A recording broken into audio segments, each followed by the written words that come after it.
The National Water Commission N.W.C. has applied for a rate hike of up to 36% for some customers. In its application to the Office of Utilities Regulation (OUR), the Commission is also seeking penalties for late payments from commercial entities. The request was made on October 2 and, if granted, will take effect in January. TVJ's Dashin Hendricks has the details in this report.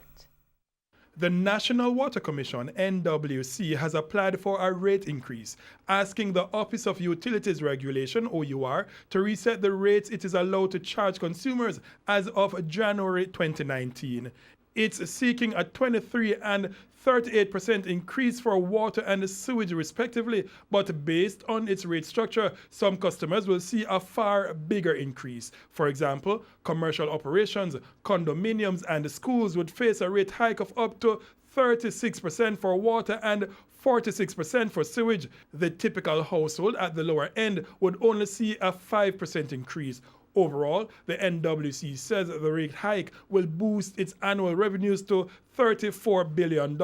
It earned $27 billion last year, but the higher revenues being sought would still remain below the $37 billion it said is required to fully recover its costs. The N.W.C. is also requesting several changes to its rate structure. It wants the OUR to reduce the time frame in which it seeks rate adjustments from 5 years to 3. If granted, the N.W.C.'s next rate review would take place in 2021. But that's not all. The Water Commission wants to do other things, such as setting a standby charge for major commercial customers who only retain its service connection as a backup supply. It also wants the OUR to allow a late payment interest charge on commercial accounts that remain unpaid for 7 days after the due date, and to be able to apply sewage charges to customers who have been disconnected from the water supply for non-payment of water bills but continue to benefit from its sewage services.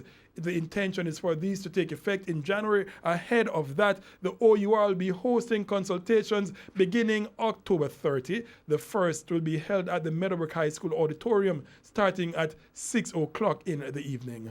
Dashin Hendricks, TVJ News.